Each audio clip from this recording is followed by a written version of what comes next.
Brian Fisher is my name. Had a couple of callers that have been waiting patiently. Let's grab those calls to start this second hour. Let's go to Karen in Hickory, North Carolina. Okay, looks like I got to push the right button here. There we go. Karen, Hickory, North Carolina. Welcome to Focal Point. What's on your mind? I had a comment about the immigration issue. Yes, ma'am. I grew up in Southern California in San Diego and had a lot of experience with the Hispanics, especially the Mexicans in that area. And now I live in Hickory, and half of the people in our church are Hispanics from different South American and Central American countries. And my experience with the Hispanics is much different than what you've been painting, the picture you've been painting. I find them very, very moral, very community active in their community, very interested in higher education, and a lot of them have tried for many, many years to become citizens. And the government has made it very difficult for them. Some of they're not all illegal, of course, but the ones that are illegal. Yes, there is a problem with medical care. My husband is a physician. He has a clinic at our church on Saturdays where everyone is welcome, but most of them are Hispanics, and they have a small fee. And the people are very appreciative. And I think that, yes, they do have problems, but I think that a lot of the problems that they have in this society are caused by our society. And, you know, we have a high illegitimacy rate among whites also. You know, we have all those same problems. The other problem, and I do appreciate all the information I've been able to get listening to your radio program over the years. And I appreciate the hard work that you do. But I think you're really dead wrong on this issue. I know that we have a problem and we need to address it. But I agree with the gentleman that was on before me as his statements about the Hispanics. The other thing is that when you talk about the 10th grade education thing and the kind of jobs that they perform, they do jobs that a lot of other people are not willing to do. And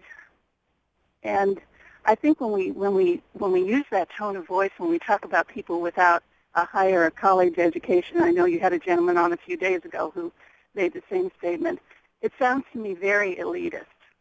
Well, let me ask you this, Karen. Number one, I would challenge you on the jobs that Americans won't do. I will flatly challenge you on that based on my own experience. Karen, when I worked my way through high school and college, I worked in a car wash. I worked in a raisin plant. I picked grapes one summer. I worked in a tomato shed for a summer, and I worked in a slaughterhouse for a summer. Now, we're being told today these are all jobs that Americans won't do, so we have to bring illegals in to do them. I don't think I just simply disagree with the contention that these are jobs that Americans won't do. You know, I'm from the San Joaquin Valley. I lived in Fresno for a long time, one of the richest agricultural areas in the world. And what farmers there have had to do is they've had to raise their wages in order to attract labor. So if you're looking for cheap labor, then maybe illegal immigration is the way to go. But you've got a lot of illegals that have gone back to Mexico because the economy's doing better down there. They can get more jobs. The unemployment rate is lower. So what has happened here is that those that work in agriculture, in the American agriculture industry, they've had to raise their wages to attract labor. So that's good for the American labor. Well, you know, your experience is evidently different than mine in a lot of ways, and I just hope that we will be more understanding and compassionate for the world's poor in many ways. And well, Karen, let me ask you this question. This is one of the ways that we need to look at that issue. Well, let me ask you a couple things here, Karen. Number one, we're spending this entire month trying to get the 44-cent cure to 300,000 needy children in the third world. So if you're looking for an expression of compassion and care for the poor among us, I would say that would be one example. The second thing, but let me ask you this. But let me ask you this, Karen. We legalize every year in America. We legalize 1.1 million immigrants from around the world. We already have the most generous, open-handed, open-hearted immigration policy of any nation on planet Earth. We are doing we're doing the love your stranger part. How many of those are Hispanic? I don't know. See, I don't know either, and I would guess that it's not a very high rate. Well, how do you? But my point is, Karen, you don't know either, right? You don't know how many are Hispanic either. No, I don't. But I would, I certainly have a guess at that just from the people that I've talked with. I mean, I've taught Hispanic children in Sunday school for 20 years, and I just feel like the picture you were painting of these people is very unjust.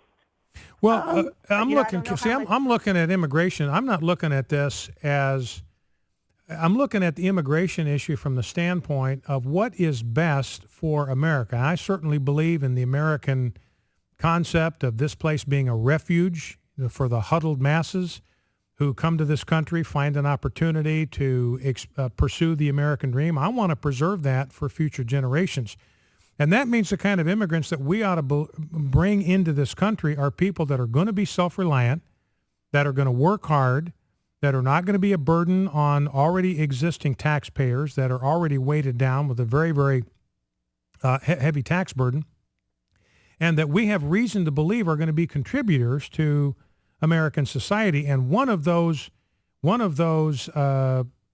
evaluation criteria ought to be education. Because what the Heritage Foundation has discovered is somebody with a 10th grade education. This is true whether they're in America or whether they're immigrants. It doesn't matter. This isn't about race. It's not about background. It's not about ethnic heritage. If somebody has only a 10th grade education, they are going to consume almost $600,000 more in welfare benefits than they're going to pay in taxes.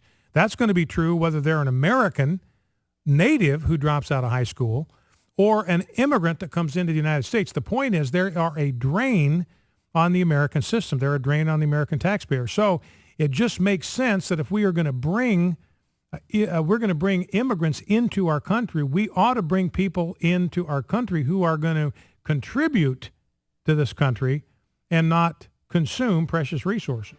There are other ways to contribute besides money, and I think a lot of if your criteria is a college education, you're going to overlook the people who are good, community-minded Christians. Yeah, but see, Karen, you seem to be assuming that I think there is no Hispanic immigrant in the world that could possibly contribute to America. I've never said that.